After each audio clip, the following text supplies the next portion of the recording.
पाकिस्तानी डॉक्टरों ने आज भारतीय अधिकारियों को बताया कि मौत की सजा काट रहे भारतीय कैदी सरबजीत सिंह हमले के बाद कोमा में चले गए हैं। सरबजीत पर कल लाहौर की जेल में 2 कैदियों ने हमला किया था। सरबजीत सिंह पर हुए हमले की खबर मिलने के बाद भारतीय उच्चायोग के 2 राजनयिक हालचाल लेने अस्पताल पहुंचे। विदेश मंत्रालय के प्रवक्ता ये देखिए, जो सूत्र है वो यही कह रहे हैं कि उनका अभी भी काफी नाजुक कंडीशन है, वो अभी भी कोमा में है और उनका अभी तक कोई सर्जरी नहीं हुआ है क्योंकि उनके ब्रेन के उनके स्कल के अंदर कुछ ब्लीडिंग था और डॉक्टर्स के पहले यही कोशिश था कि वो उनको स्टेबलाइज करना चाह रहे थे, फिर उसके बाद वो डिसाइड करेंगे कि कोई सर्जरी हो या नहीं। दूसरी तरफ पाकिस्तानी गवर्नमेंट या पंजाब के जो एडमिनिस्ट्रेशन है उनकी तरफ से अभी तक उनके हालात के ऊपर कोई एक ऑफिशियल स्टेटमेंट जारी नहीं हुआ है।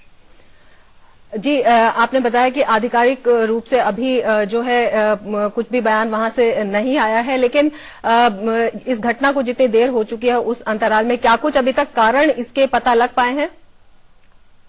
ये हमारे जो कोलीग है लाहौर में, उन्होंने बस यही खबर मिला है उनको कि अभी तक एक पुलिस ने एक FIR दर्ज किया है 2 और प्रिजनर्स के खिलाफ और जो एक इंक्वायरी है वो अभी चल रही है ये सर्टेन करने के लिए कि इस हमले के पीछे क्या मोटिव क्या था और कैसे ये हुआ। रिजल्ट इस तरह की जानकारी भी मिल रही है कि जो 2 लोग जिन्होंने ये इस पूरी कार्रवाई को अंजाम दिया, ये हमला किया, उन्होंने कुछ दिन पहले भी इनके साथ मारपीट की थी और बार बार इनकी जान को खतरा बताया जा रहा था। इन्होंने भी इस बात की शिकायत की थी, बावजूद उसके ये कार्रवाई दोबारा होती है। किस तरह की लापरवाही या किस तरह की सुरक्षा में खामी इसको माना जाए? कि देखिए, हमारे जो सूत्र है वो ये कह रहे हैं कि सरबजीत को 2 नहीं बल्कि 6 प्रिजनर्स ने मिलकर उनको मारा था कल और उन 6 में से एक जो है शख्स आमिर आफ्ताब, वो एक डेथ रो प्रिजनर है। उसका सरबजीत के साथ कुछ दिन पहले एक झड़प हुआ था। किस वजह से ये झड़प हुआ वो अभी तक पता नहीं चला है, लेकिन जैसे आपने बताया ये ऐसा जुड़ रहे हैं हमारे साथ हमारे संवाददाता अमृतपाल सिंह। अमृत, किस तरह से देखते हैं इस पूरे मामले को? देखिए रमा, जैसे प्रधानमंत्री ने कहा, आज के बड़ा सैड और अनफॉर्चुनेट इंसिडेंट हुआ है ये, क्योंकि हैं ये प्रिजनर सरबजीत सिंह पर इंडिया में इनकी रिहाई की काफी मांग उठ रही थी और हमने उनसे इंडियन साइड ने पाकिस्तानियों को कहा था कि आप इसको कंसिडर करें कि ये तो मिस्टेकन आइडेंटिटी का मामला है और इस पर वो हो रहा था। पर अब ये एकदम इस किस्म की इंसिडेंट आ जाना कि तो और ये एक फॉर्चुनेट देखा जा रहा है।